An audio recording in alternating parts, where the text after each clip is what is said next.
Damos la bienvenida a nuestros oyentes del programa Historia de la Iglesia. En la clase de hoy vamos a pasar al tercer período de la historia de la Iglesia conocido como el cristianismo medieval, que se circunscribe, a su vez, en la época que la historia universal ha denominado la Edad Media. Este período histórico abarca aproximadamente desde la caída del Imperio Romano Occidental en el siglo V hasta la Reforma Protestante de 1517, o que comienza en 1517. Esta historia discurre mayormente en el escenario europeo, aunque normalmente se le conoce como una era de oscurantismo con mucha razón. La Edad Media no fue un periodo de total estancamiento. Muchos grandes cambios fueron producidos en este tiempo que afectaron profundamente la cristiandad y que prepararon el escenario histórico para las reformas que habían de suceder luego. Vamos a ver cuáles fueron las características principales de este periodo. En un principio el cristianismo se desarrolló entre naciones civilizadas, es decir, judíos, griegos y romanos, pero los misioneros de la Edad Media se vieron enfrentados con naciones rudas como las llamadas bárbaras, que necesitaban no solo el Evangelio, sino también las bases necesarias para levantar una nueva civilización. Esto contribuyó a que la Iglesia asumiera la posición de una especie de escuela de entrenamiento de disciplina férrea, legalista, ritualista y jerárquica. La Iglesia se convirtió en una especie de árbitro de todo lo concerniente a la vida humana. A pesar de todos sus defectos y desaciertos, la Iglesia durante la Edad Media fue la llamada a ser luz en medio de la oscuridad que envolvía a los paganos en general.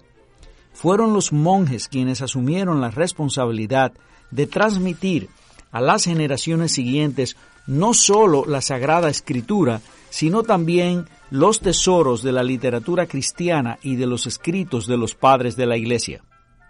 No sin razón los autores católicos llaman a este período la Edad de la Fe.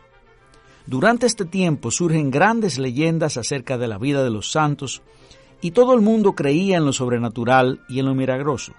Era una fe supersticiosa muchas veces y ciega a veces, ausente de todo tipo de juicio crítico e investigativo, pronta a aceptar cualquier historia por absurda e increíble que fuese sin preguntar nada. A pesar de esto, la moralidad predominante era grotesca y apasionada, prevalecía la brutalidad entre los hombres y la negación de derechos humanos en esa sociedad occidental era de una manera que no se correspondía con los principios cristianos que prevalecían en la misma.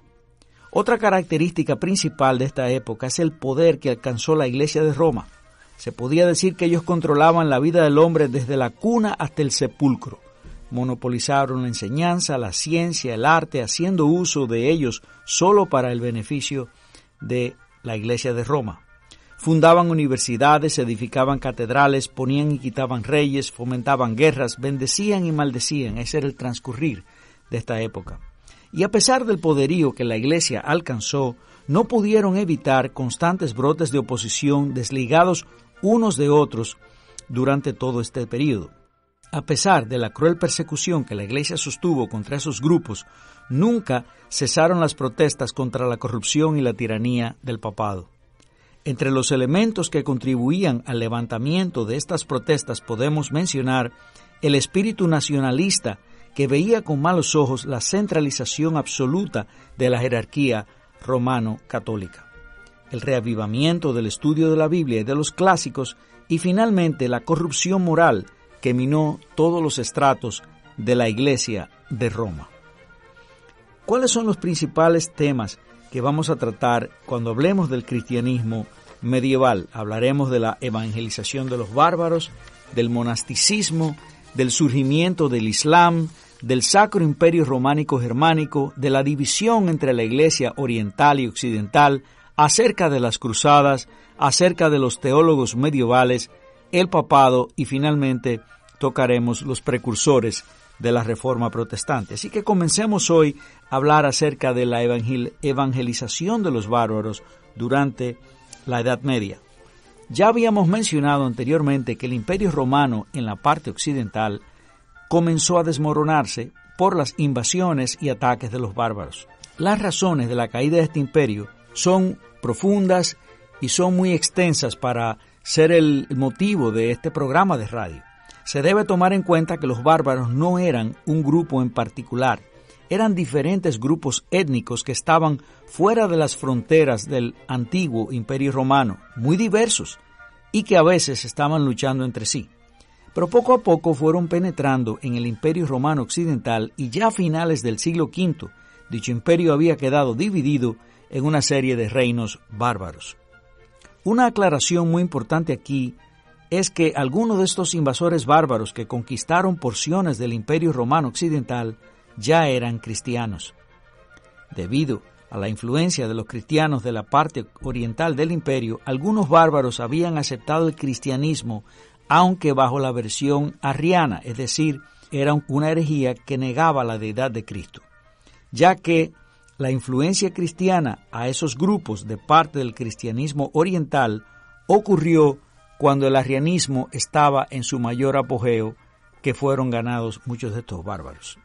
Este fue el caso de los visigodos, de los ostrogodos, de los vándalos y otras tribus bárbaras más en adición a estas. De modo que los pueblos bárbaros que ocuparon el Imperio Romano Occidental trajeron dos tipos de religiones. Trajeron el paganismo en sus diferentes manifestaciones y el arrianismo, que ya definimos como una herejía dentro del cristianismo. Y vamos a citar aquí a Justo L. González en su libro La Era de las Tinieblas, en la página 55, donde resume de manera magistral parte de lo que estaba pasando en este momento. Dice él lo siguiente, cito: «Los bárbaros no penetraron en el imperio para destruir la civilización romana, sino para participar de ella.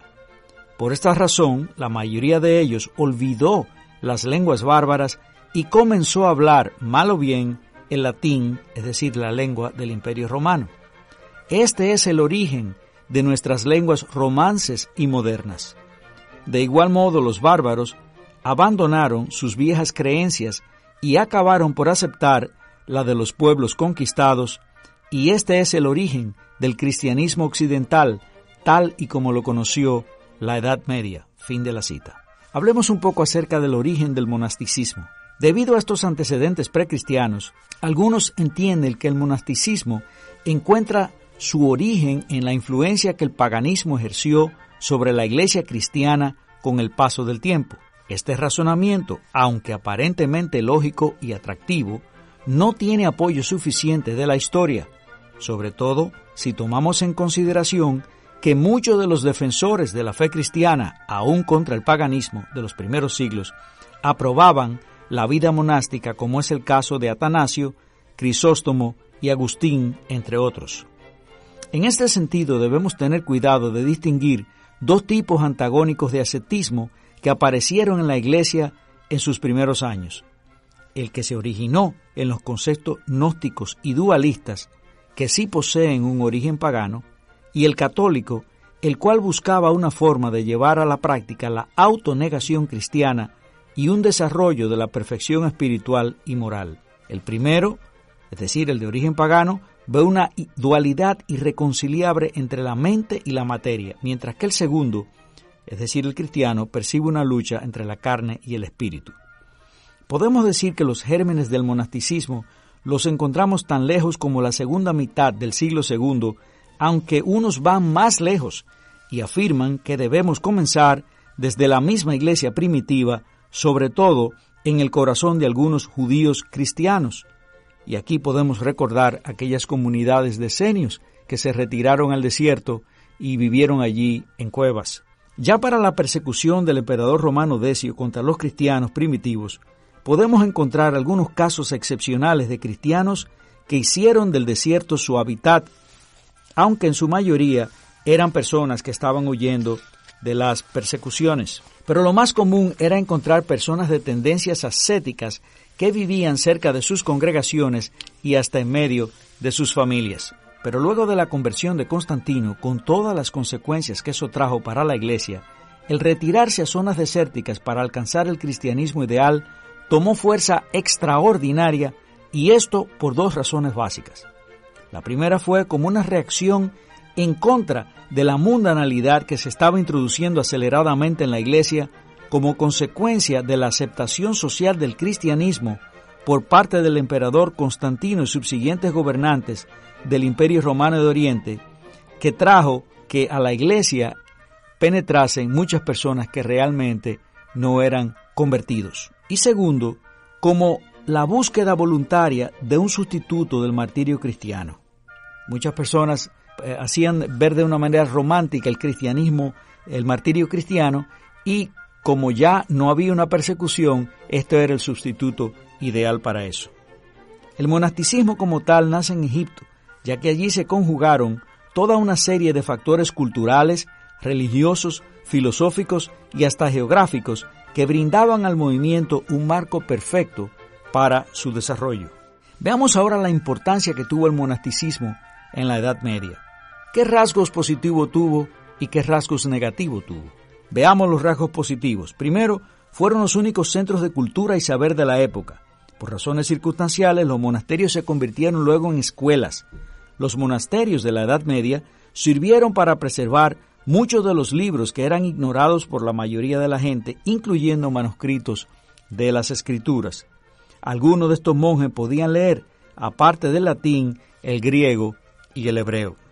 Segundo, los monasterios contribuyeron en parte a la labor misionera entre los bárbaros. Sabemos que el evangelio que muchas veces se predicaba no era un evangelio puro, no era la mejor ortodoxia, y que salvo excepciones, las conversiones de los bárbaros era algo meramente nominal. Sin embargo, el hecho de que los monjes hayan hecho esta labor misionera entre los bárbaros ayudó a preservar la Iglesia de Cristo, porque la extendió mucho más allá a través de todo lo que era el antiguo Imperio Romano. Y también ayudó a mantener algunas doctrinas claves de las Escrituras, ya que en muchas cosas, por supuesto, eran también ortodoxos. Otra ventaja del monasticismo fue que dio amplio auxilio a los viajeros y a los enfermos. En una época de pequeñas villas, de grandes distancias, los monasterios servían como lugares de tránsito para los viajeros y para la preservación y cuidado de los mismos. También preservaron algunos valores de la Iglesia en medio del lujo y del boato, de la jerarquía eclesiástica y del descuido de los pobres y débiles de la cúpula de la Iglesia católico romana. Ellos fueron un ejemplo de humildad y sencillez y cuidado por los necesitados. Pero veamos también algunos rasgos negativos del monasticismo. Una de las cosas fue que quitaron hombres capaces del servicio público nacional. Muchos hombres muy capaces y preparados se abstrajeron de servir a su generación y a sus países, encerrándose en esos monasterios, perdiendo la sociedad el beneficio de su servicio. También afectaron la vida familiar normal. Este ejemplo de celibato monástico no era el ideal de Dios para el hombre y la familia, y era un mal ejemplo de la Iglesia al mundo de las prioridades de Dios para el hombre y su vida familiar. Contribuyeron también al absolutismo eclesiástico. Estas órdenes eran constituidas por el Papa de Roma y estaban totalmente sujetas al papado, convirtiéndose en órdenes defensoras del absolutismo papal, algunas de las cuales llegaron al fanatismo extremo, como el caso de los jesuitas, una especie de agencia de defensa del papado, cuyo principal, es decir, el principal de la orden, era denominado el Papa Negro por su vestimenta negra y su juramento de lealtad al Papa. Realzaron algunas formas incorrectas de santidad y pureza. La santidad era entendida como un fruto del ascetismo extremo y de aislamiento social, lo cual no encuentra ningún apoyo en las Escrituras. Aún así, para la época de la segunda gran decadencia del papado, el movimiento monástico también decayó en los 1300. Según el historiador Merck y pastor Merck, para esta época hubo una fuerte plaga que disminuyó dramáticamente la cantidad de monjes y provocó, según este historiador, que se rebajaran los estándares para aceptar personas en los monasterios, y la inmoralidad y la pereza se convirtieron en algo característico de muchos o quizás de la mayoría de los monjes de ambos sexos. Así es que con esto concluimos esta entrega de su programa Historia de la Iglesia. Será hasta otra entrega. Les deseamos muchas bendiciones, queridos oyentes.